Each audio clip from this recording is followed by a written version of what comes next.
go. Fingers crossed you can all see that. So as Selma said, my name's Helen. I have done a few of these sessions before. I really enjoyed presenting for this group and it's lovely to be asked back.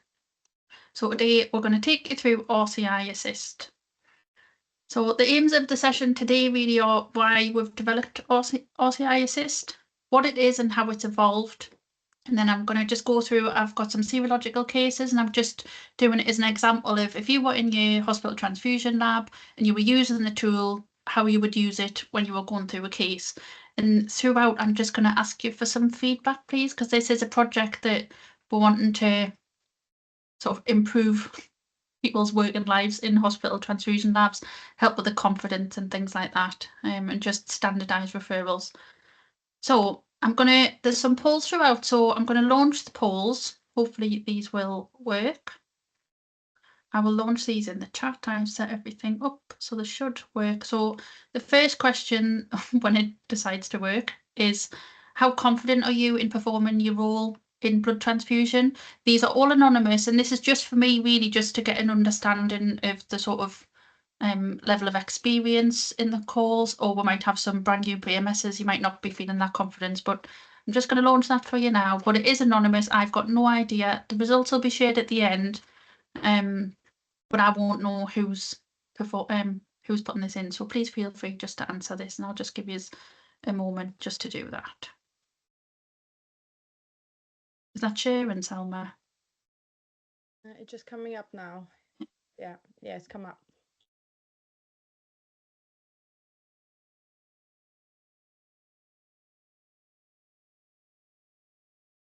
That's about half of the responses so far. I appreciate we might not get all of them, and I do apologise if you're unable to partake in the polls today, but if I can get the majority, that's fantastic. Yeah. So it's looking pretty good so far. The majority seem to be somewhat confident. And again, this is gonna depend on the level of experience in the lab. Obviously, we have got some people there saying that they're not confident, some are, it's sort of different ends of the scales, and that's going to depend on how long you've worked in the lab, if you're multidisciplinary and things like that. So thank you for that. I'll move on to the next one. So now I just want to ask why your lab refers samples to RCI. So I'll just launch the next question. With this one, really, it's multi-choice, so you can select. Oh, it's not letting me launch it. About this, it's not. Oh, what's it doing? Sorry about this.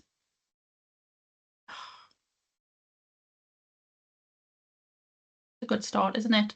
Hopefully the app that we've developed. Oh, there we go. The button's appeared now. We'll edit this out when we put it on YouTube. So here it's just a few questions that I've got there. So if it's multi-choice. So do you send them for antibody confirmation? Do you get non-spec reactions you can't resolve in-house? So you send those over. Some people I know it's actually in the SOPs to refer to RCI.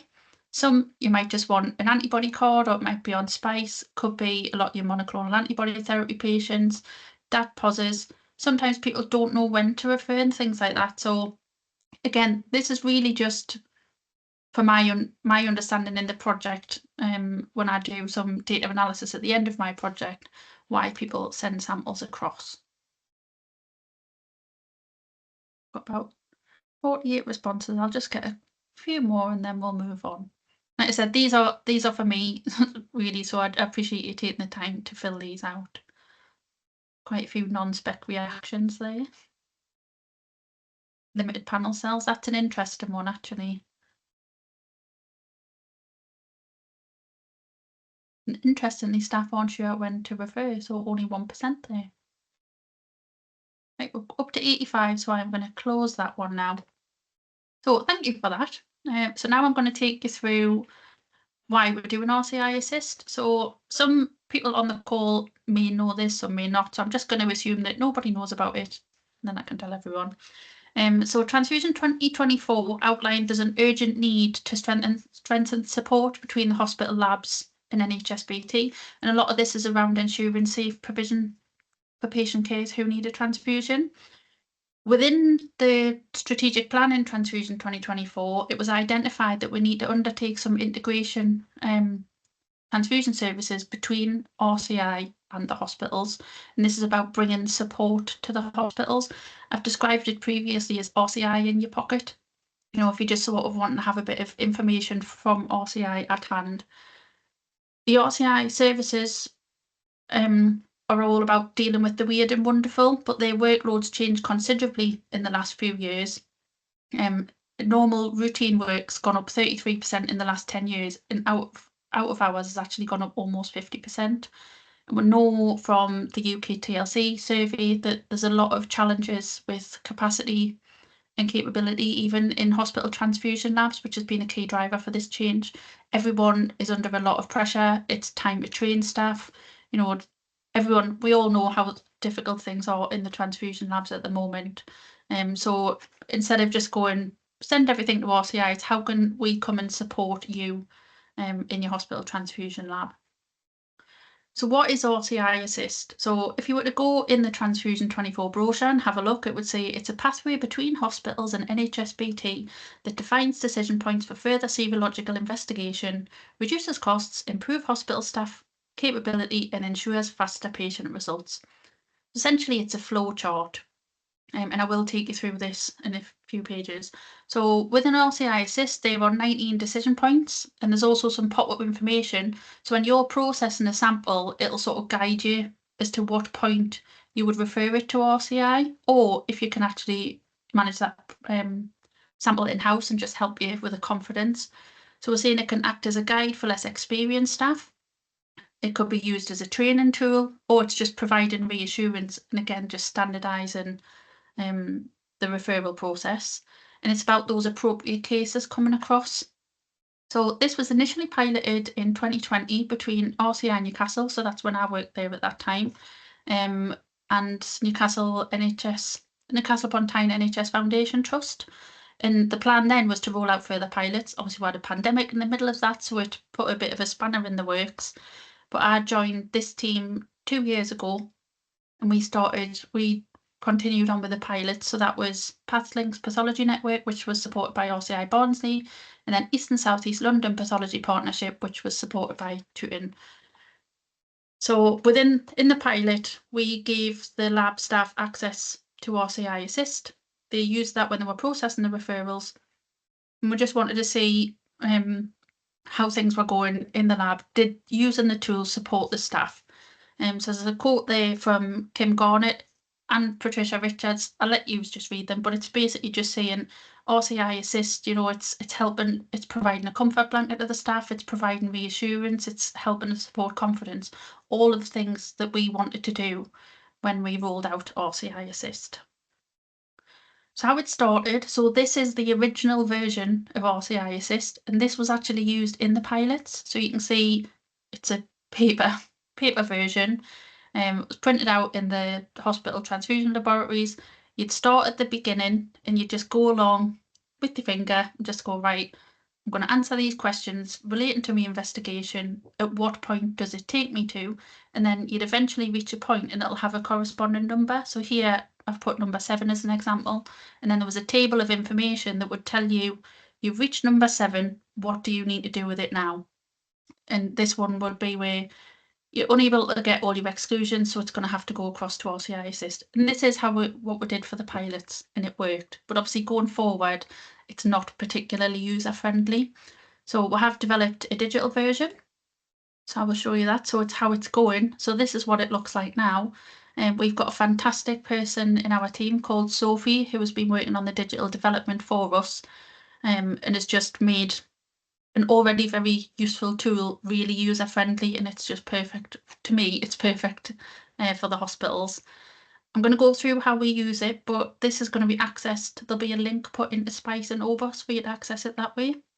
And hopefully this video is going to play. So this is just a very quick video of how you will navigate. Pathways. Select the yes or no options next to the question boxes. To learn more about a box,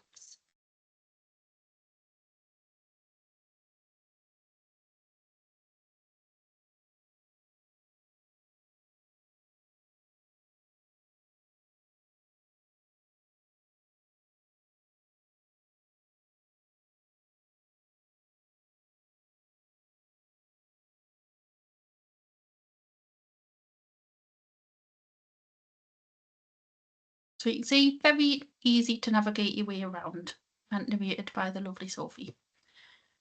So I'm just going to talk through a case and then just of how you would actually use it and how you would navigate your way around. And then I've got 3 case studies just to go through with you. If we've got time, we'll do all 3. If not, we'll do 2 and then skip to the end, because I do have a few more questions at the end for you.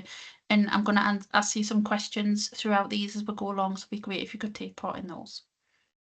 So the first one, sorry, I've skipped ahead. So we've got a 35-year-old female. They've come in, it's an antenatal group and screen, and the booking at 11 weeks. It's the first time you've ever seen them. So you've gone on Spice, this patient's never been transfused before, and when you do your group and screen, these are your results. So if you use an RCI Assist, you would log in and it'll bring you to the group and homepage, and the first question it asks you is your ABO and D group interpretable? And if you, because it comes with support information, if you press the information button, it'll ask you, it'll give you some information on what an interpretable group is. So here it's saying your forward and reverse groups match in accordance with Landsteiner's law. Just a little reminder of what Landsteiner's law is. So that's for whichever ABO antigen is not present on the red cells, the corresponding antibodies found in the plasma. So if you're missing it from your red cells, you make an antibody against it. There's a little note there to say neonate groups are considered interpretable from just your forward group, and your ABO forward group and D group reactions need to show strong positive reactions, so 3 or 4+ reactions, although your reverse groups might be greater. So it's just a little prompt there just to remind you what an interpretable group would be. So you would be looking at your lab results in this case, and do the forward and reverse groups match in accordance with Landsteiner's law? In this case, they do. However, do your ABO forward and D group show strong positive reactions? No, they don't. And in this case, because this card has the 2D clones on it, the clones are actually different. So therefore, your ABO and D is not interpretable, so you would have to say no to this one. So you'd go to the tool and you'd just press no, and it would take you on to the next step. However, if the group was interpretable and you said yes, you can press the yes button. So I've just got an example of a different group here which is interpretable, and it would move you on to the next one. It brings up a box to say, right, you can go to your antibody ID section now, your group's fine, we're going to move you to antibody ID. Takes you on to the next section. So you may have noticed the tab there at the top has actually changed colour. So for whichever page you're on, the tab is highlighted, but they're all different colours as well, and whichever page you're on has got the corresponding colour across the top. And you would just continue on to ask questions about your antibody ID in the same way that you did with the group. Or you can as well, you don't have to click through all of the pathways. So if you just wanted to jump directly to another section, so say you had a query about elutions, you could just jump straight to elutions. If it was transfusion, you can go straight there. So you don't necessarily have to go through the entire pathway to get the answer that you want if it's just about a specific part. But you can equally just follow it through if you want to. So because the group's not interpretable for this one, you select no, and it moves you on to the next option. Again, there's another pot of information button there. So this time it's asking you if the patient's been transfused, and it gives you some information there about what products might impact your group if they've had a transfusion. But this one, you would check your patient history. So at these points, it's just asking you and prompting you to check your patient history. But this patient has not been transfused, so you're going to press no, because they haven't pressed the button, and it moves you on to the next option. But again, there's an information button. You don't have to press the information button every time. So if you got used to what these pop-ups were, you don't need to click on them in order to move on. They're just there for your information. And this one's asking you about the strength versus anti-D. Just for time, I'm not going to go through fully what's in each of the boxes, just because I'd rather go through the case if you don't mind. So in this case, the reaction, it's asking you your next question, is the reaction versus anti-D 2+ or less? And in this case, yes, it is, because so you're going to press yes, and it's moving you on to the next option. Brings up the next prompt, reminds you to check your patient history, press the information button to learn more, and it's asking if this person had a D investigation performed previously. You could check on Spice, you could check your own results. If they've been seen before, the results will be in your LIMS. If they've been seen by someone else or RCI previously, you could check on Spice. Now that's a bit I've just said there. So if they have been seen before, and you're happy you've got a historical result, or you could download something from Spice, you can just input it on your LIMS, and it'll bring you some pop-up information there about how to put things, discrepant groups into your LIMS. But it does say, when the input's complete, consider the results of the antibody screen and continue through. So just because you've got your group's okay, or you've resolved the, if they've got a D variant, you still need to look at the results from the screen as well. But in this case, we know this patient hasn't been seen by your lab before. There's nothing on Spice, so actually you're going to say that no, it hasn't had a D variant investigation performed. And one of the things as well, it's about considering the clinical impact to your patient. So there is a little pop-up there, and it's saying, this person does need to come across for a D variant. This patient's pregnant. You need to see if they're eligible for anti-D prophylaxis and things. So at this point, your investigation's now complete because the sample's going off to RCI. If you wanted to, you've got the option to print it out. So if you were using this for training, or you were using it for evidence for your registration portfolio or your specialist portfolio, you could print this out and use it as your evidence, annotate it to say your understanding, or take it to your senior or your manager and show them. So just to finish this case off, so it's been referred to RCI. The screen was negative, so they didn't need an antibody ID. The patient was investigated and found to be a D variant, tagged as a partial D, and the D negative card will be sent out. And a note there, they'll be eligible for routine anti-D prophylaxis. So that's how we would imagine that you're going to use it. So we're just going to go through some different cases so you can see some of the different pathways within the tool as well. So this time we've got a 62-year-old female, again, a grouping screen. They want 2 units of red cells for this patient. They've got the classic anemia, which I used to love seeing on the request forms when they came across to the lab. We've not previously seen them before, but they were transfused at another hospital 5 years ago. They don't have any historical antibodies, and looking at Spice, you can't see that they've been previously seen by RCI. And these are your results. So the first question, is the ABO&D interpretable? Or information. You don't have to do that. Just a little reminder of Landsteiner's law there. So I'm going to ask you, so I'm going to launch the next question. So is the ABO&D interpretable? Hopefully that'll come up on the screen for you. So your options are yes, no, or you're not sure. And I'll just give you a minute there to think about that.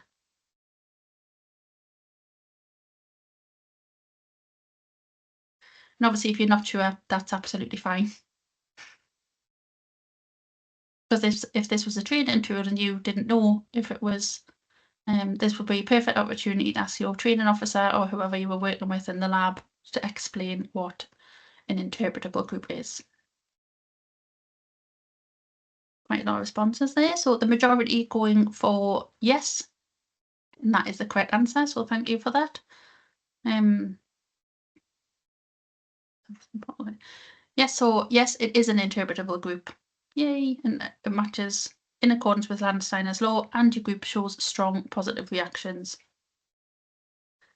So the next one, you're going to press yes because we know that it's an interpretable group. So it's going to take you to your antibody ID section. And this time it's asking you, is your antibody screen positive? There's pop-up information there just to remind you what a positive antibody screen is. So again, I'm just going to launch the next question. Hopefully this will work. Apologies if it's not working for everybody. But is this antibody screen positive? And I am aware now, sorry, that the polls come up right in the middle of the screen, and I did think you could move them out of the way, but I'm trying to do that and it isn't moving out of the way, so I do apologise about that. I'll give you, then on the next one, I'll give you a little bit longer, sorry.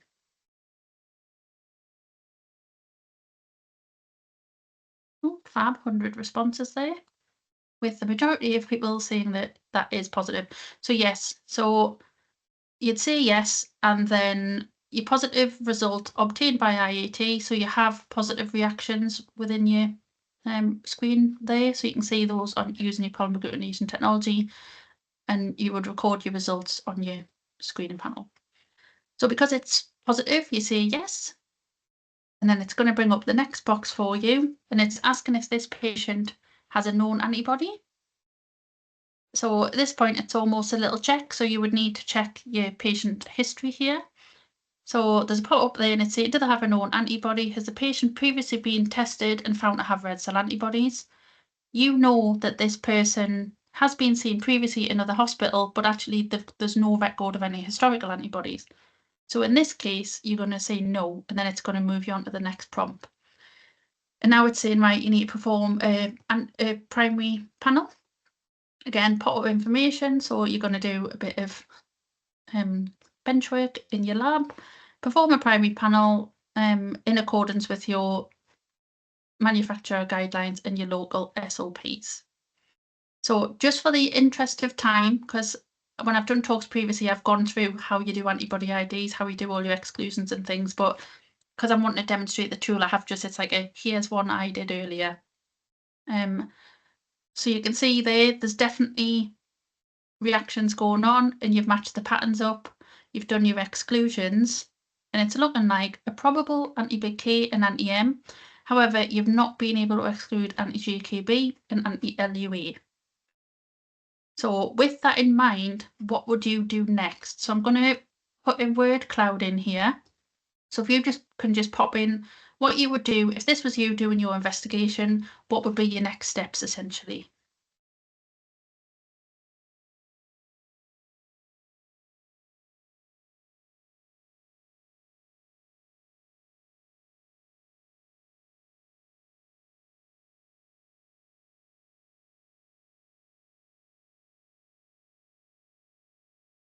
Oh,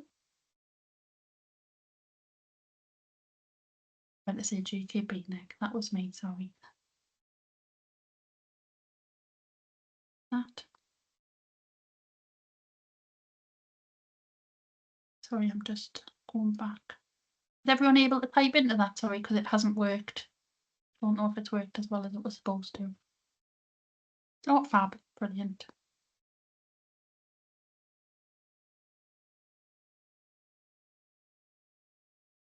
Well, there's loads of responses there. I'm going to have to... Should have put my reading glasses on because they've gone really small for me. So we're saying additional panel and a phenotype, exclusion panels sent to RCI, exclude with another panel, extended panel. Yeah, alternative panel, excellent. Phenotype and yeah, all really good responses. Thank you very much, everybody. Oh. And I preempted that everyone would be fab on this call, having previously presented and know how wonderful you all are. So really good suggestion. So glad people put that in because otherwise it would have just been a strange slide to have in if no one had put those in. So thank you very much. So what I would say here is what you've said, really, the phenotype will come into it, but just as a sort of next step, it's doing your additional panel cells. Or you could even look at your screening cells, go back your screening cell profile and go, right, can I get any additional exclusions from my screening cells? In this case, you can. You can actually exclude JKB this time. It's on a homozygous cell line expression, so you're all right to get rid of that. However, you can't exclude anti-LUA, but you can also see that the K and the M are there as well. So what about anti-LUA? I'm going to ask you, is anti-LUA clinically significant? Are we worried about anti-LUA? Should we be worried about anti-LUA?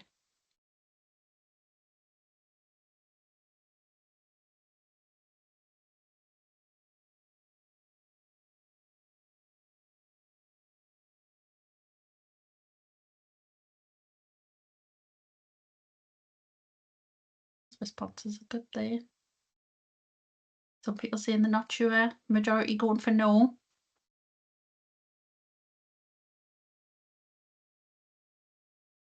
Oh, so I'm going to close it there with the majority of people saying no, anti-LUA is not clinically significant. So what you could do is check your BSH guidelines to see. So here I've put in the clinical significance of red cell antibodies. This is lifted straight from BSH guidelines. I've put a little reference at the bottom there. And anti-LUA is not clinically significant. So do you want to worry about it?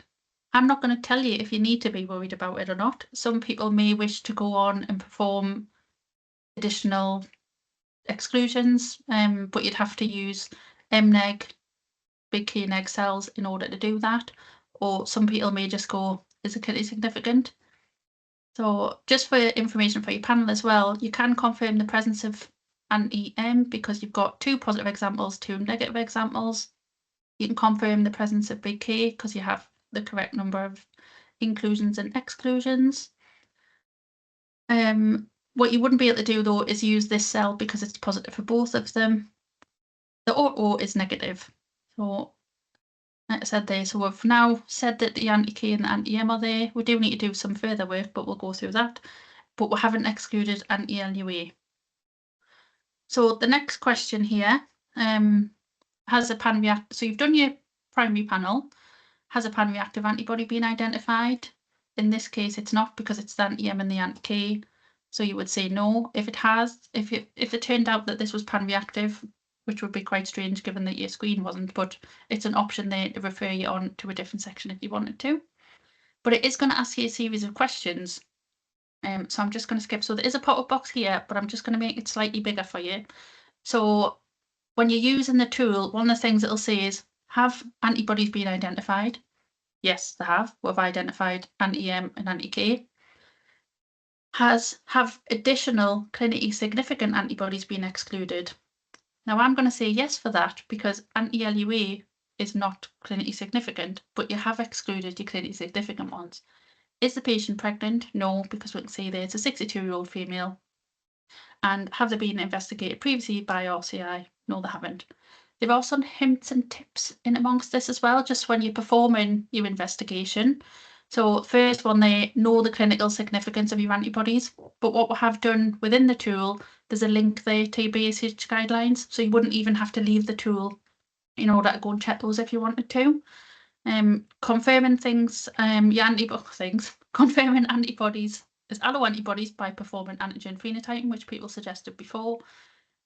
Things just remember about dosage, what's destroyed by papain, etc. Cold reacting antibodies can interfere, Lewis and M's and things like that. So it's just lots of information that's there at hand when you're performing your investigations. So we have answered yes to 1 and 2.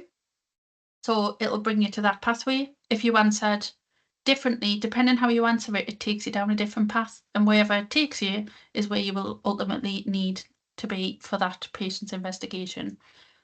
So I'm just going to skip a couple of those boxes because one's just to check, if it's a patient who you may be concerned about ethnicity and might need some phenotype and see if it was you're querying a little E variant or something like that.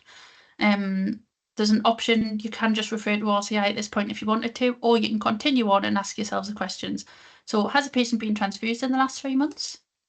Looking at your history, they've not previously been seen by you, but they haven't been seen for the last 5 years. You could even ask the patient and they would say, nope, nothing for 5 years, thank you. So you're going to press no.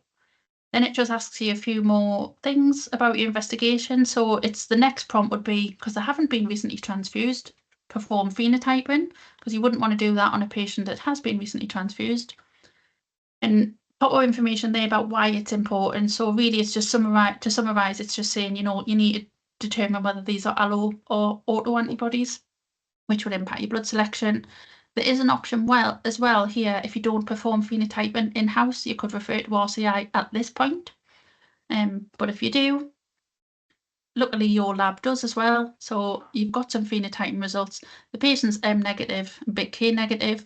You do a confirmatory group on the second sample, and your lab also performs RH typing. So you've done everything that you can in terms of phenotyping for this patient. Brilliant. It also asks you, is your patient pregnant? So it asks you in the first box, but just on the off chance you may have pressed the wrong button, it's a second chance just to say, oh, this patient's definitely not pregnant. Because if they were, they would need to be referred for a TETA in this case. And again, it'll bring up some information there for you. But in this case, the patient's not pregnant, so you can press no. And then it's going to ask you if this patient requires a transfusion. And we know that they want 2 units of red cells. So if you press yes, brings up a little button and it's going to skip you to the transfusion section next. So when it brings you to the transfusion section, you'll see there it's highlighted in yellow because you've moved to the yellow tab now.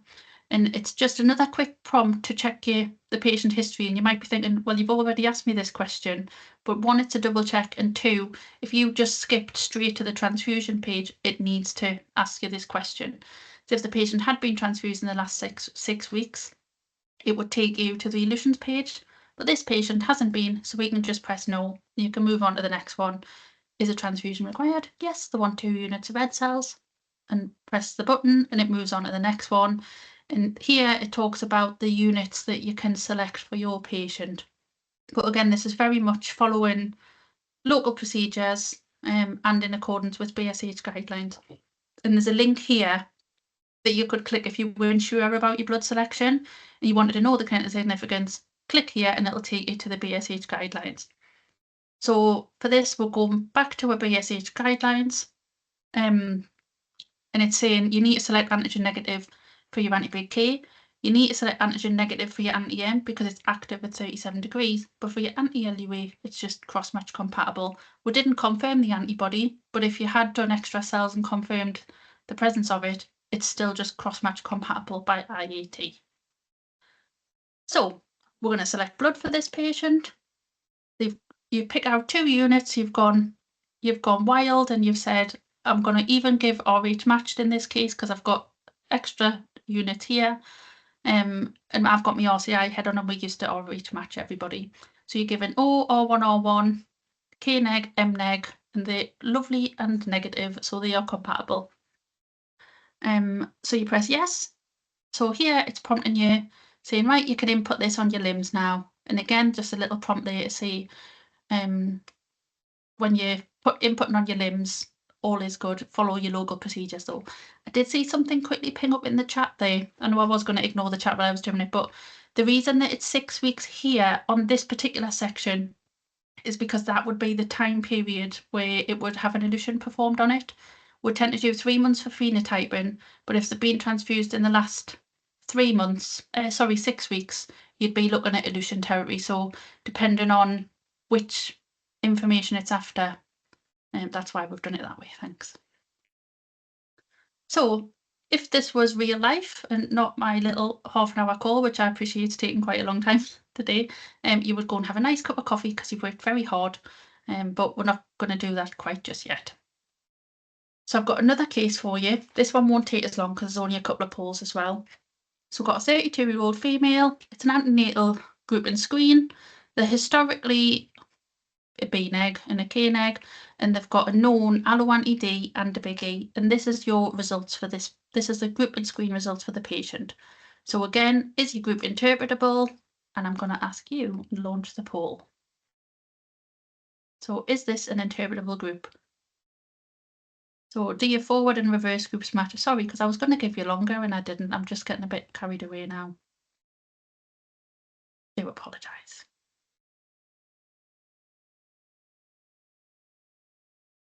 Most people going yes so far.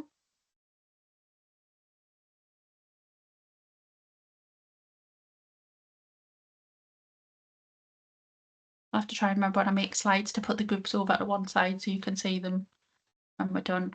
So thanks for the responses there. So most people are saying yes, and it is. So just looking closely, I've got the result. Oh, don't have the results on the next page there, but yes, it is. So your forward and reverse groups match in accordance with Landsiner's law. So whatever you're lacking in the forward group, you've got the antibody in the reverse. So that is all good. So that's that pot of information. Oh, yeah, there's Mr. Landsteiner reminding me. I've just realised these slides are slightly out of order, even though I've checked them about 50 times today. So just what I've said there. Excellent. So because your group's interpretable, you're going to move on. Press your antibody ID button. It's going to take you to the antibody ID page. You can see where this is going. We know how to do this now. So next one, is this antibody screen positive? I'll just leave it for a few seconds just for you to have a look. So you've got 3 cells there. I want you to tell me if this is positive or not. And I will launch that now. Hopefully that's giving you enough time to look.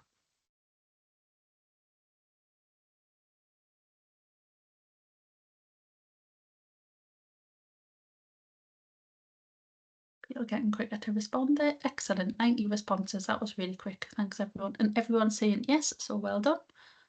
Brilliant. We'll move on to the next one. So it is a positive antibody screen, and that is your profile as well there. So we're going to press yes. It brings up that box again. I forgot to say there, sorry, there is a little box that I'm pointing to there. If your lab doesn't do a panel, if you just do a group and screen, you would just refer at 0.5, just be like, right, I need to send this over to RCI now. So that's what that little box is there for. So ask you, has your patient, do they have a known antibody? And in this case, they do have a known antibody. So different to the previous one, you've got known anti-D and a big E. So you would press yes. Now it asks you, has this patient got a known pan-reactive antibody? Looking at your screen there, this is not pan-reactive because you actually have a negative reaction with cell line 3 there. So you would say no for this one, and it'll move you on. And again, we're going to perform a primary panel because that's the next step. So you perform your primary panel. Again, here's one I did earlier. And this time you can see that the anti-D and the big E are there, but we've excluded everything else as well. So fantastic. Don't really need to do any more on this. For this one, obviously, it's the first sample of this pregnancy. You may wish to confirm the big E on a second cell because you only have one. But the way I've done it just for this purposes is you're confirming that it's there on a known antibody. You'd be all right with that one cell. And we've excluded everything else. Great. So we haven't identified a pan-reactive antibody. We've just got these. So we're going to say no.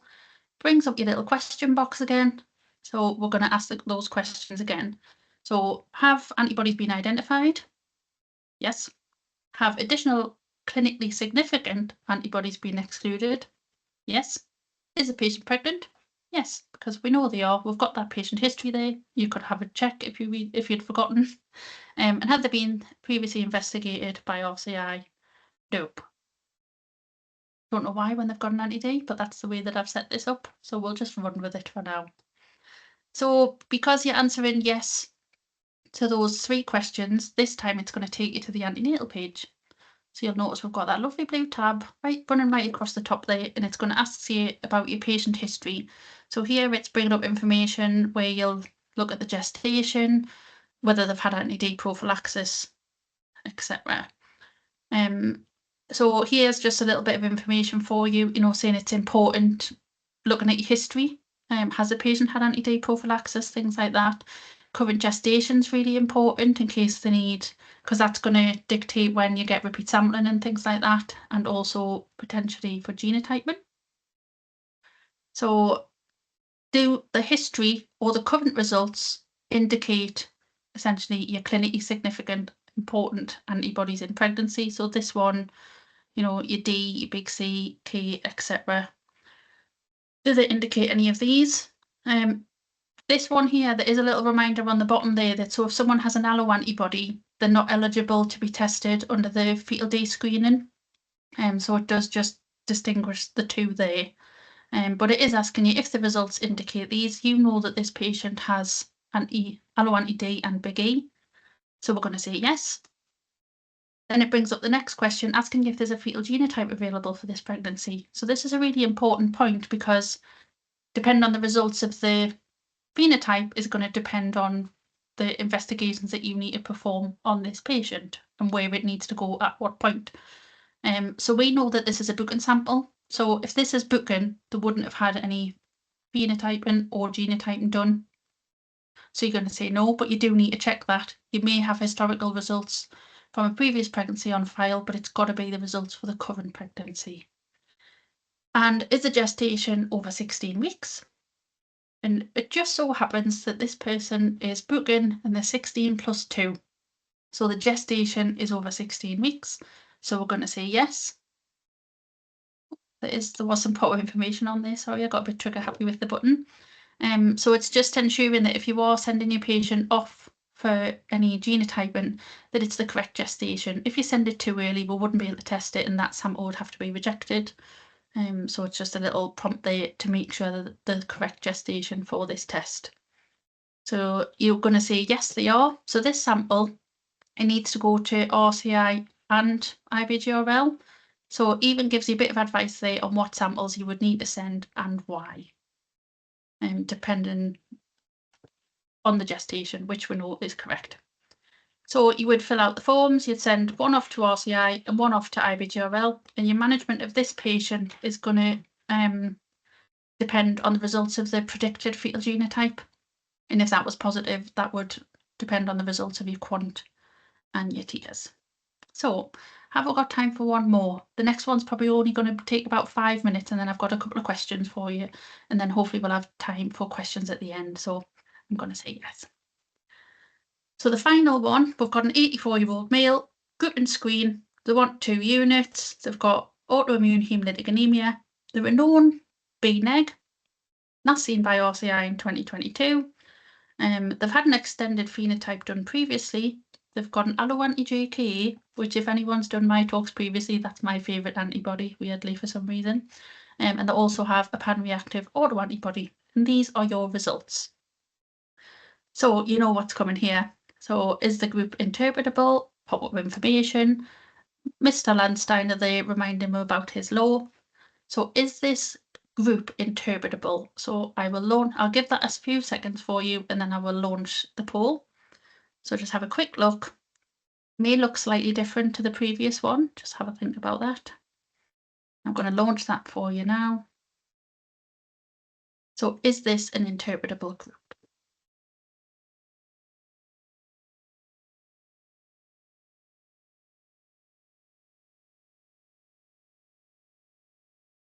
Got 50 responses there, increasing slightly.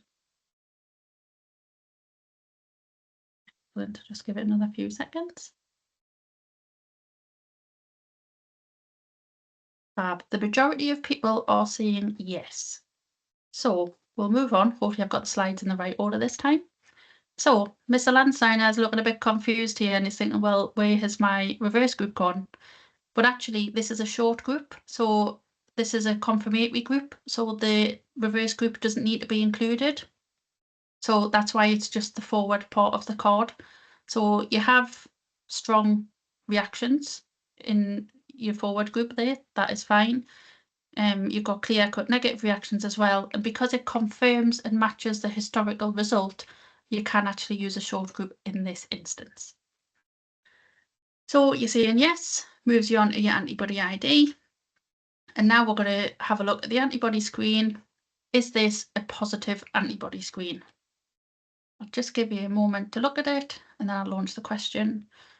So do you have positive reactions by IAT in your screen?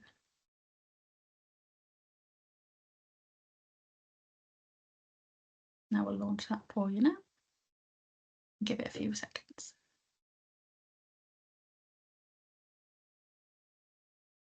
These are getting good at this.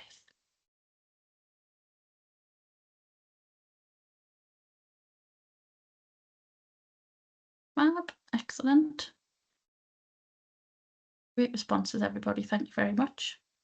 So this is a positive antibody screen. So you do have positive reactions obtained by IAT. So you can see for those of you who put no, you do have agglutination in the top. So when you get agglutination in these cards, it's shown that it's a positive reaction.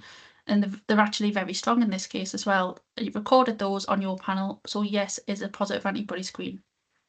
So going back to the tool, we're going to say yes. Then it brings up that information again. Does the patient have a known antibody? Looking at that history again. This patient has a historical allo-anti-JK and a pan-reactive autoantibody. So you're saying yes. Then it brings up the next button and it's saying, is the positive screen due to known pan-reactivity? And in this case, it is because this person has got a historical pan-reactive antibody and the screen is pan-reactive as well. So at this point, you're going, right, okay, we know that it's pan-reactive, so I'm going to say yes. And this time it's going to take you to a pan-reactive section. So it's avoiding that whole initial pathway of going through doing all your panel, your antibody ID. It's just taking you straight to where you need to go. So the first question I see here is the patient receiving monoclonal antibody therapy? Because you may or may not know, but this can cause pan-reactivity. And it's got some information on here about the types of monoclonal antibody therapy that could interfere with your screens. And there's a click here link which will actually take you to the RCI guidance on how to manage patients with monoclonal antibody therapy. But if we look at this patient, there's nothing on here to indicate it. We haven't been told that they're on any monoclonal antibody therapy. You could ask the clinical area, they might be able to tell you, but in this case, they're not. So we're going to say no. Then it's asking you questions about if you've done an auto control or a DET, and if you have, are they positive? And again, it brings up information here, you know, positive auto and or DAT in the presence of a pan-reactive results could indicate the presence of an autoantibody, but a negative one could indicate something high incidence.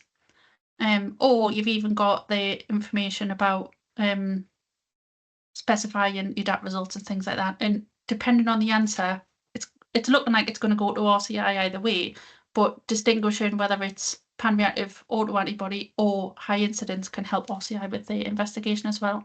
So that's why there's a couple of different pathways here.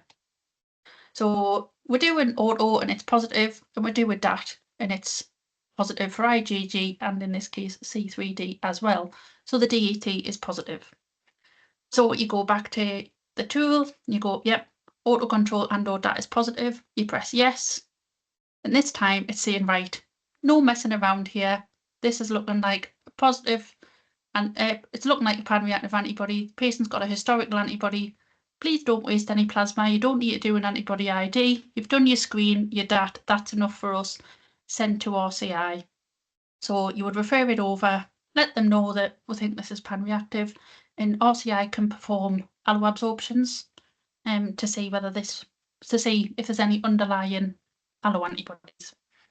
And that's exactly what happened in this case. So we've referred to RCI. They have got the pan-reactive autoantibody. The previous anti-GK has disappeared, but KID antibodies are notorious for disappearing. There was no additional alloantibodies detected, and they've cross-matched your units for you. And you've got B, little r, K neg, JK A neg to match your historical alloantibody there, and they are supplied to your lab. So thank you very much. So I've just got 3 little questions that I would like to ask you now.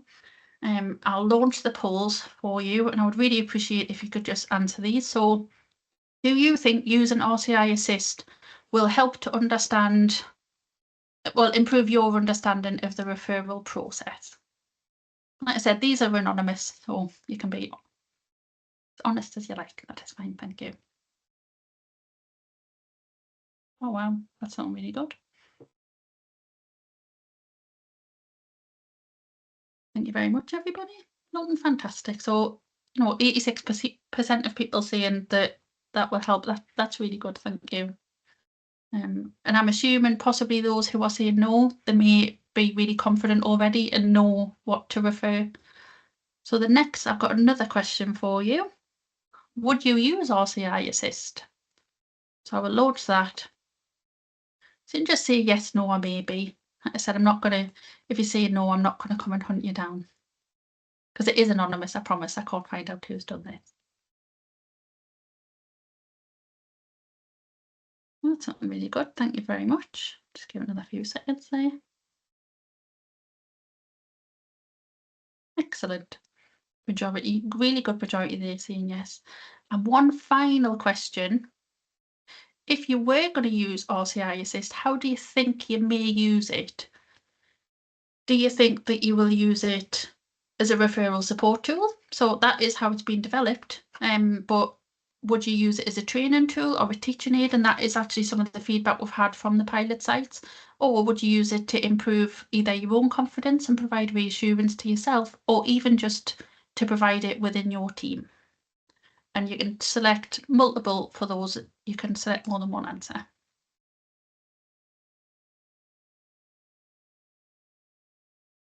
Really good.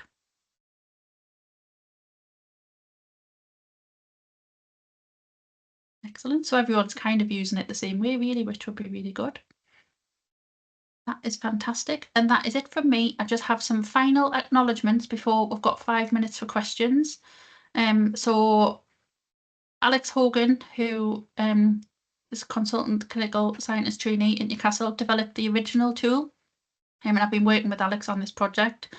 Matt Bend and Gary Kavanagh, who were also involved in the sort of development of the content. Sophie Hoyle, who has made this look so much better than I could have ever imagined.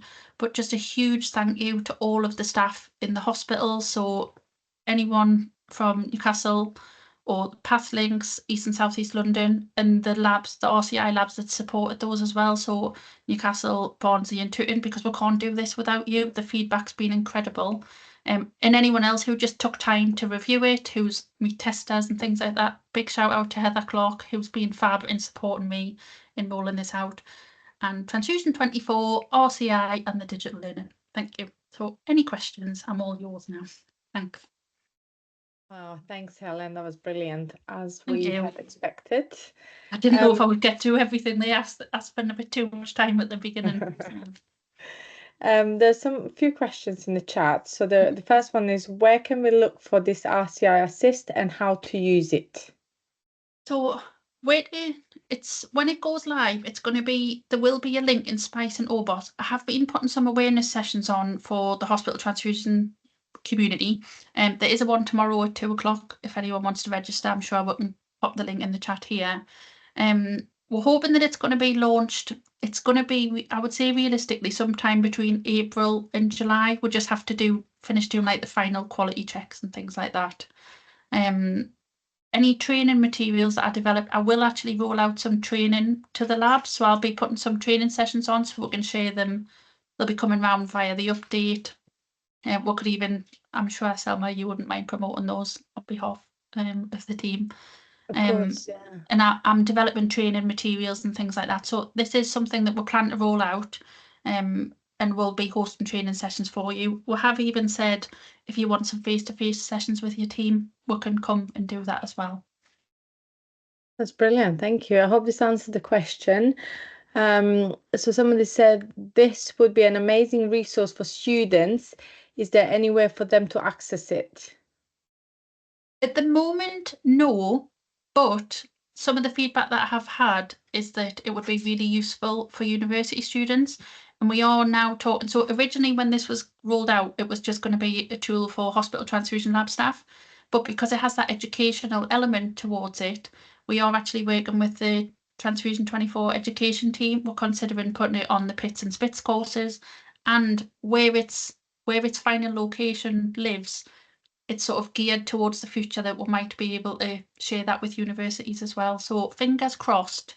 I can't 100% promise that that's going to happen, but that is now what we're pushing for. So I would say most likely it will be available to uni students at some point. Great. RCI Assist is on restricted usage. Why is that? The reason we've done that is just to ensure that if you are using it, you have been appropriately trained in order to do that.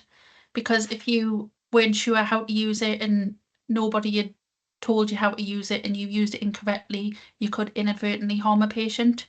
So by having the restricted access, it shows that it's just controlled and the correct people are accessing the tool and using it to better manage patient care. Okay, it's 1 minute to, should we do one more? Is there a transfusion section where cross-match is incomparable but screen negative? Yes, so there is a section, and the way that we've done that is you would go through everything would be fine. You'd select units, do your cross match, and if you get an incompatible unit, it'll bring up a pop-up information, and it'll give you sort of hints and tips as to why that unit might be incompatible. A lot of the time you may just need to select another unit and that's okay. But what it'll then advise is if you're getting multiple incompatible units or you're querying there's something else there, you can refer to RCI at that point. And a quick disclaimer with the tool, at any point, even if it tells you to put it on your limbs and you want to refer to RCI, you still can. We're just guiding and supporting that you may be able to manage it in-house, but if there's anything you're uncomfortable with, you would still just refer it to RCI. Any plans to update the tool to be able to input PID? Not at the moment. One of the projects that I'm working on is e-requesting and reporting. That's been very challenging, just trying to get computers to talk to different limbs to talk to one another. So I think in the long run, possibly not, but you never know. Will it be available in Scotland? That's a conversation. At the moment, it's just available for hospitals who are served by NHSBT. That doesn't mean that it won't be available in the future. It depends if people have access to Spice or OBOS, but if anyone would like to have that conversation, I don't mind if you want to drop me an email, and I'm sure I can feed that back to my team as well.